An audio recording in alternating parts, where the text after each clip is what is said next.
இந்நாள் நன்னாளாகட்டும். அனைவருக்கும் வணக்கம் நண்பர்களே. இந்த பதிவில் என்ன பார்க்க போகிறோம்னா, ஏகாதேசி இந்து மதத்தில் வரக்கூடிய 11வது திதிங்க. ஒவ்வொரு மாதத்துலேயும் பார்த்திங்கன்னா இந்த ஏகாதேசி விரதம் 2 முறை வருது.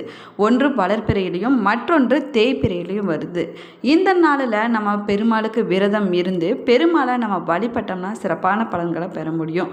ஏகாதேசி விரதம் இருக்கக்கூடியவங்க நாள் முழுவதும் உண்ணாமல், அதாவது உபவாசமாக இருந்து விரதத்தை கடைபிடிக்க வேணுங்க. அதுக்கு பிறகு அன்றைய நாளில் மாலை நேரத்தில் பெருமாள் கோவிலுக்கு போய் சாமி கும்பிட்ட முன்னாடி உங்களுடைய விரதத்தை நீங்கள் முடிச்சு கொள்ளலாங்க. அன்றைய நாளில் நீங்கள் பாராயணம் செய்வது ரொம்பவே நல்லதுங்க. ஏகாதேசி விரதங்களில் ஒவ்வொரு விரதமே ஒவ்வொரு அற்புதமான பலன்களை தரக்கூடும். அதுலேயும் ஆடி மாதத்தில் செவ்வாய்க்கிழமை நாளில் வரக்கூடிய ஏகாதேசி ரொம்பவே சிறப்பு வாய்ந்த ஏகாதேசியாகுங்க. இந்த நாளில் நம்ம பெருமாளையும் அம்பிகையும் மனசார வேண்டிட்டோம்னா வேண்டிய வரங்கள் அத்தனையுமே கிடைக்குங்க. அதே போல் ஏகாதேசி நாளில் நம்ம பெருமாளையும் அம்பிகையும் மனதார வேண்டிக்கிட்டு விரதம் இருந்து வழிபட்டுட்டு வந்தோம்னா நிச்சயமாக குழந்தை பாக்கியம் கிடைக்குங்க. அளவில்லாத பலன்களும் நமக்கு வந்து சேருங்க. குழந்தை வரம் அருளக்கூடிய அற்புதமான ஏகாதேசி விரதமான புத்ரா ஏகாதேசி விரதம் எப்பொழுது வருகிறது, விரதத்தை நம்ம எப்படி கடைபிடிக்க வேணும், அன்றைய நாளில் நம்ம என்ன மாதிரியான வழிபாடு செய்ய வேணும் என்பதை பற்றிய சுவாரஸ்யமான தகவல்களை தெரிஞ்சுக்கலாம். வீடியோவை ஸ்கிப் பண்ணாமல் முழுசாக பாருங்கள். நம்ம சேனலை இப்போ தான் ஃபஸ்ட் டைம் பார்க்குறீங்க, இன்னும் சப்ஸ்கிரைப் பண்ணலன்னா சப்ஸ்கிரைப் பண்ணிக்கோங்க. கூடவே இருக்கிற பெல் ஐக்கானையும் கிளிக் பண்ணிக்கோங்க. வாங்க வீடியோக்குள்ளே போகலாம்.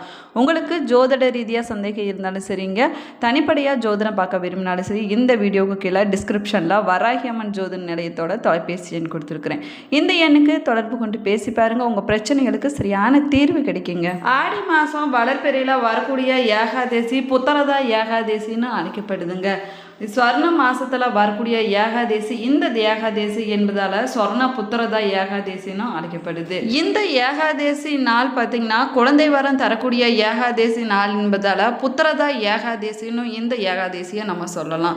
குழந்தை இல்லாத தம்பதிகள் இந்த நாளில் விரதம் இருந்து அம்பிகையும் பெருமாளையும் வழிபட்டாங்கன்னா நிச்சயமாக அவங்களுக்கு விரைவில் குழந்தை பாக்கியம் கிடைக்கும். அது மட்டும் இல்லாமல் ஆன்மீக வளர்ச்சி மற்றும் தெய்வ ஆசீர்வாதங்களையும் பெறக்கூடிய விரத வழிபாட்டு முறையாக இந்த ஏகாதேசி விரதம் சொல்லப்படுதுங்க. இந்த ஏகாதேசி விரதத்தோட சிறப்பு பற்றியும் விரதம் நம்ம கடைபிடிக்க முறையும் பற்றி யுதிஷ்டருக்கு பகவான் கிருஷ்ணர் சொன்னது என்னன்னு பார்த்தீங்கன்னா, முன்னொரு காலத்தில் மஜித் என்ற மன்னர் தனக்கு ரொம்ப வருஷமாக குழந்தை இல்லாததால் அந்த குறையை நீக்குவதற்கு பல ரிஷிகளையும் முனிவர்களையும் அவர் ஆலோசனை கேட்டிருக்காருங்க. அப்போ லோமேஷ் என்ற ரிஷி மன்னருக்கு வழி காட்டியிருக்கிறாங்க. அது என்னன்னு பார்த்தீங்கன்னா, முப்பிறவியில் செஞ்ச ஒரு பாவத்தினால தான் இந்த பிறவியில் உனக்கு ரொம்ப வருஷமாக குழந்தை இல்லாது இருக்குது. அது என்ன பாவம்னு கேட்டீங்கன்னா, முப்பிறவியில் தாகத்தோட தண்ணி குடிக்க வந்த பசுவை கொன்று கண்ணுக்குட்டி இருந்து தன்னுடைய தாயை பிரித்த பாவத்தின் காரணமாக தான் இந்த பிறவியில் உனக்கு குழந்தை இல்லாமல் இருப்பதாக சொன்னாருங்க. பசுவை கொன்ற பாவம் போகுவதற்கும் குழந்தை வரம் கிடைப்பதற்கும் கணவன் மனைவி நீங்கள் 2 பேருமே சேர்ந்து போய் பக்தியுடன் புத்திரதா ஏகாதேசி விரதத்தை நீங்கள் கடைபிடிக்க வேணும்னு சொல்லியிருக்கிறாரு. ரிஷி சொன்னதை கேட்ட மன்னரும் அவருடைய மனைவியும் 2 பேருமே ஏகாதேசி விரதத்தை கடைபிடிச்சு கடுமையாக விரதம் இருந்து குழந்தை வரம் பெற்றிருக்கிறாங்க. இந்த புத்திரதா ஏகாதேசி விரதத்தை நம்ம கடைபிடிப்பது குழந்தை வரம் தருவது மட்டும் இல்லைங்க, அனைத்து விதமான பாவங்களும் போய் ஆன்மீகத்தில் நம்ம உயர்ந்த நிலையை அடைவதற்கு வழியை அருளக்கூடிய ஒரு விரத வழிபாட்டு முறை தான் இந்த ஏகாதேசி விரத வழிபாட்டு முறைன்னு சொல்லலாங்க. நம்ம பக்தி சிரத்தையோடும் இந்த விரதத்தை கடைபிடிச்சிட்டு வந்தோம்னா நம்முடைய மனதிற்கு மகிழ்ச்சி, அமைதி மற்றும் செல்வ வளம் போன்றவை கிடைக்கும். இந்த விரதத்தை கடைபிடிக்கக்கூடியவங்க மட்டும் இல்லாமல் குடும்பத்தில் இருக்கக்கூடிய எல்லாருமே சரியான பாதையை காட்டி தெய்வீக அருளையும் மோட்ச நிலையை அடைவதற்கான வழியும் காட்டக்கூடிய உன்னதமான விரத வழிபாட்டு முறை இந்த புத்திரதா ஏகாதேசி விரத வழிபாட்டு முறைன்னு சொல்லலாம். 2025ஆம் ஆண்டு புத்திரதா ஏகாதேசி விரதம் ஆகஸ்ட் 5ஆம் தேதி செவ்வாய்க்கிழமை நாள் அன்னைக்கு வருதுங்க. அன்றைய நாளில் நீங்கள் விரதத்தை கடைபிடிப்பது ரொம்பவே நல்லது. ஆகஸ்ட் 4ஆம் தேதி காலை 11:34 மணிக்கு திதி தொடங்கி ஆகஸ்ட் 5ஆம் தேதி பகல் 1:03 மணி வரை ஏகாதேசி திதி இருக்குது. ஏகாதேசி விரதம் இருக்கக்கூடியவங்க அதிகாலையில் எந்திரிச்சு சுத்தமாக குளிச்சு விட்டு சுத்தமான ஆடையை அணிஞ்சு கொண்டு வீட்டு பூஜை அறையில் விளக்கேற்றி உங்களுடைய விரதத்தை நீங்கள் தொடங்கலாம். அன்றைய நாளில் உபவாசமாக இருக்க முடியாதவங்க விரதத்தை கூட நீங்கள் கடைபிடிக்கலாங்க. அதில் தவறு ஒன்றும் கிடையாதுங்க. அப்படி இருக்க முடியாதவங்க தானியம், அரிசி, வெங்காயம், அசைவ உணவுகளை சேர்க்காம எளிமையான உணவுகளை சாப்பிட்டு கூட நீங்கள் விரதத்தை கடைபிடிக்கலாங்க.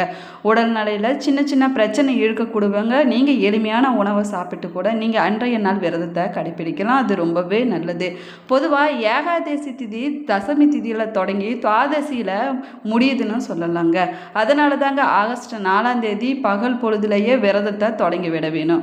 அதற்கு பிறகு ஆகஸ்ட் 6ஆம் தேதி காலை 5:45 மணி முதல் 8:26 மணி வரையிலான நேரத்தில் நீங்கள் பாராயணம் செய்து உங்களுடைய விரதத்தை நீங்கள் நிறைவு செய்து கொள்ளலாம். நீங்கள் ஏகாதசி நாளில் பெருமாளுடைய சிலை இருந்தாலும் சரிங்க, பெருமாளுடைய படம் இருந்தாலும் சரி, அந்த படத்துக்கு இல்லைன்னா சிலைக்கு பஞ்சாமிர்தத்தால் அபிஷேகம் செய்து அன்றைய நாளில் வழிபடுவது ரொம்பவே நல்லதுங்க. அதே போல் ஏகாதசி நாளில் மஞ்சள் நிறத்தில் இருக்கக்கூடிய பூக்களால் நம்ம அலங்காரம் செய்ய வேணுங்க. அதற்கு பிறகு பழங்களை படைத்து நம்ம பெருமாளை வழிபாடு செய்வது ரொம்பவே நல்லதுங்க. ஏகாதசி நாளில் பெருமாளுடைய திருநாமத்தையும் விஷ்ணுவோட சமஸ்கார நாமத்தையும் நம்ம பாராயணம் செஞ்சு வழிபாடு செய்ய வேணும். அதே போல் அன்றைய நாளில் மாலை நேரத்தில் பக்கத்தில் இருக்கக்கூடிய பெருமாள் கோவிலுக்கு போய் பெருமாளை வழிபாடு செய்வது ரொம்பவே சிறப்பானதாகும். இது கோகுலாஷ்டமிக்கு முன்னாடி வரக்கூடிய ஏகாதசி விரதம் என்பதால் அன்றைய நாளில் நம்ம ராதாகிருஷ்ணரையும் வழிபாடு செய்ய வேணுங்க. ஏகாதசி விரதத்தை கடைபிடிக்கக்கூடியவங்க ஒரு சில விதிமுறைகளை நீங்கள் கடைபிடிக்க வேணுங்க. விரதங்களில் சில விரதங்கள் கடுமையான விதிமுறைகளை கொண்டிருக்கும். அதில் ஒன்று தான் ஏகாதசி விரத முறை. பொதுவாக நம்ம விரதத்தை தொடங்கும் போது சூரிய உதயத்துக்கு முன்னாடியே நம்ம விரதத்தை தொடங்கிடுவோம். அதே போல் அன்றைய நாளில் மாலை நேரத்தில் நம்முடைய விரதத்தை நம்ம முடிச்சுக்குவோம். ஆனால் ஏகாதசி விரதத்தை மட்டும் ஏகாதசி திதி தொடங்கும் போது தாங்க நம்ம விரதத்தை தொடங்க வேணும்.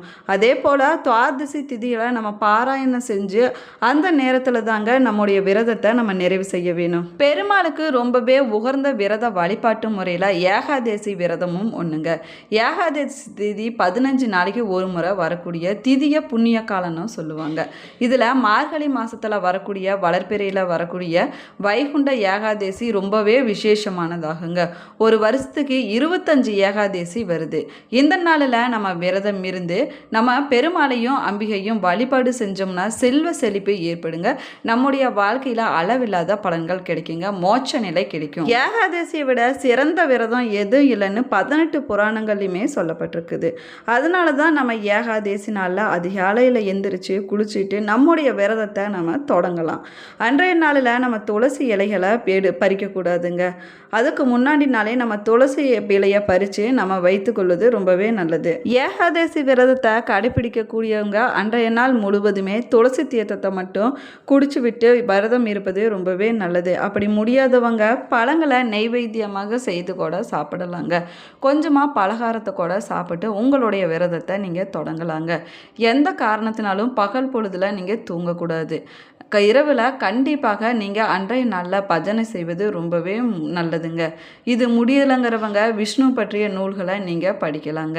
இந்த விரதம் இருந்தால் பாவங்கள் அனைத்துமே நீங்கிவிடும். நம்முடைய உடல் ஆரோக்கியத்தில் ஒரு நல்ல முன்னேற்றம் கிடைக்கும். வீட்டில் செல்வம் பெருகும், சந்ததிகள் வளருங்க. அதே போல் ஏகாதசி விரதத்தை கடைபிடிக்கக்கூடியவங்க அதற்கு அடுத்த நாளில் துவாதசி நாள் அன்னைக்கு நம்ம பாராயணம் செஞ்சு நம்முடைய விரதத்தை முடிச்சு கொள்ளலாங்க. ஏகாதசி மரணமும் துவாதசி தனகனமும் யோகிகளுக்கு கூட கிடைக்காதுன்னு ஒரு சொல் வழக்கில் இருந்துட்டு தாங்க இருக்குது. விரதங்களில் சிறப்பான விரதமாக ஏகாதசி விரதம் சொல்லப்படுது. ஏகாதசிக்கு முன்னாடி நாளான தசமி நாளில் இரவு நேரத்தில் நம்ம பழங்களை மட்டும் சாப்பிடுவது ரொம்பவே நல்லதுங்க. நம்ம ஏகாதசி நாளில் பெருமாள் வழிபாடு செய்வது ரொம்பவே நல்லது. அதே போல் துளசி மணி மாலையை நம்முடைய கையில் எடுத்து வைத்து பெருமாளுடைய மந்திரங்களை அன்றைய நாளில் ஜபம் செய்வது சிறப்பான பலன்களை கொடுக்குங்க. அது மட்டும் இல்லாமல் பெருமாளுக்கு பாலை நைவேத்தியமாக படைத்து அன்றைய நாளில் நம்ம வழிபாடு செய்யலாம். நம்ம ஏகாதசி நாளில் பெருமாளுக்கு இப்படி வழிபாடு செஞ்சுட்டு வந்தோம்னா நம்ம வாழ்க்கையில் இருக்கக்கூடிய கடன் பிரச்சனைகள் அனைத்துமே விலகி விடுங்க. இப்போ இது வரைக்கும் காரிய தடைகள் ஏதாவது இருந்துட்டு வந்துச்சுன்னா அந்த தடைகளானதே விலகிவிடும். நம்ம பெருமாளையும் அம்பிகையும் வழிபடுவதற்கு உரிய நாளாக இந்த சர்வ ஏகாதசி நாள் சொல்லப்படுதுங்க. இந்த நாளில் நம்ம அன்னதானம் கொடுப்பது ரொம்பவே நல்லதுங்க. அன்றைய நாளில் நம்ம செய்யக்கூடிய எந்த ஒரு வழிபாடுமே பூர்வ ஜென்ம பாவங்கள் அனைத்தையுமே விலக்கி விடுங்க. மகாவிஷ்ணுவோடைய அருளை பரிபூர்ணமாக பெற்றுக் கொடுக்குங்க. அது மட்டும் இல்லாமல் மகாவிஷ்ணுவை வழிபடுவதற்கு உகந்த நாளாகவும் இந்த நாள் சொல்லப்படுது. வீடியோவை ஸ்கிப் பண்ணாமல் முழுசாக பாருங்கள். நம்ம சேனலை இப்போ தான் ஃபஸ்ட் டைம் பார்க்குறீங்க, இன்னும் சப்ஸ்கிரைப் பண்ணலன்னா சப்ஸ்கிரைப் பண்ணிக்கோங்க. கூடவே இருக்கிற பெல் ஐக்கானையும் ப்ரெஸ் பண்ணிக்கோங்க. உங்களோட குலதெய்வத்தோட பெயரையும் இஷ்ட தெய்வத்தோட பெயரையும் மறக்காமல் கமெண்ட் பாக்ஸில் கமெண்ட் பண்ணுங்கள். Thank you friends. மேலுமே நீங்கள் எந்த மாவட்டத்திலேருந்து பார்க்குறீங்க என்பதை மறக்காமல் கமெண்ட் பாக்ஸில் கமெண்ட் பண்ணுங்கள். தேங்க்யூ.